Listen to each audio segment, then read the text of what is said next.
In a forest lived a rather rickety beaver. He was so afraid of the fox, the wolf, and even himself that matter.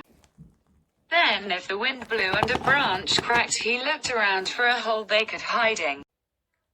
Because of this, all the little animals made fun of him. How scared is he? You're even scared of the wind. You're so scared. You're so scared. One day the beaver got his act together and went over to see Thomas.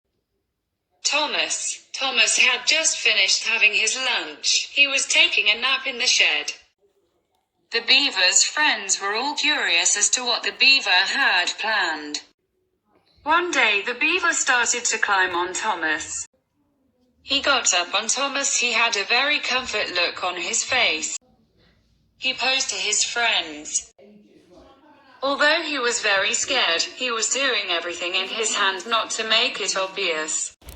Right at that moment Thomas woke up, and as he shook his bird the beaver fell off. Thomas and the beaver came eye to eye. All the other animals were worried. Oh no! Thomas, Beaver! What nerve? What courage? What are you doing on my back?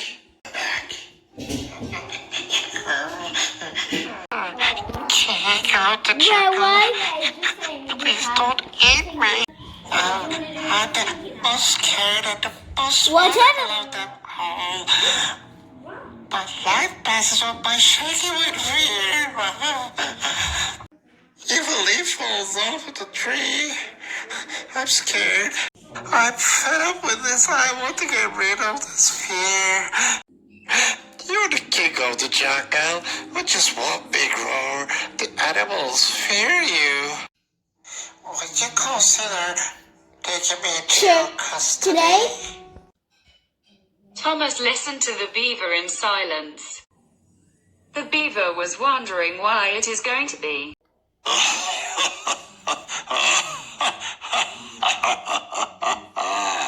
And why should I help you?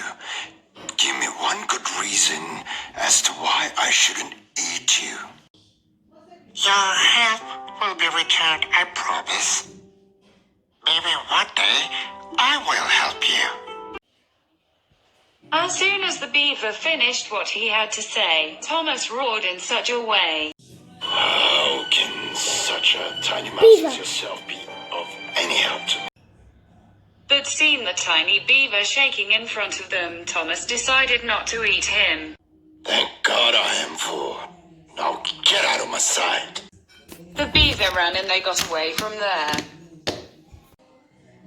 Watching all the friends of the beaver was very surprised. Some time it passed by. Thomas got hungry and started wandering around in the forest. He could not notice the hunter's trap and got caught. He was hung in the air in the big heads. He tried to break free from the net, but he cannot do it. He was the king of the forest, so he would yell for help. He would be humiliated and all the hunters would hear him and come to get him faster. Being out of options, to began to wait. Meanwhile, the other animals live in the forest had noticed Thomas, but nobody could dare get close to him. When he was passing by, the little beaver saw Thomas. He was directly next to them. Long tail, and he reached the net. He began to chew on it.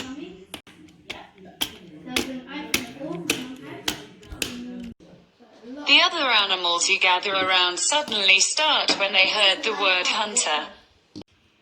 But the beaver kept on chewing with persistence. In the end, the net was torn apart and Thomas fell down and got away. Come on, jump on my back. Let's get out of here. The beaver that jumped on Thomas and they got away from there. All breakfast, Thomas arrived in front of the shed. He kneeled down and the beaver jumped off. When you told me that one day you might be able to help me, I underestimated you. I thought you were a tiny mouse with no use at all. But you saved my life. Thank you. It's my pleasure, my king. You don't have to be afraid of me anymore. In fact, You do not need to fear anything because you're very courageous Beaver. mouse. If I am the king of the jungle, from now on, you are my courageous prince. Thomas and the beaver began to laugh. All the other animals watching then applauded the courageous beaver. Thomas and the beaver became best friends. At the forest lived in peace forever.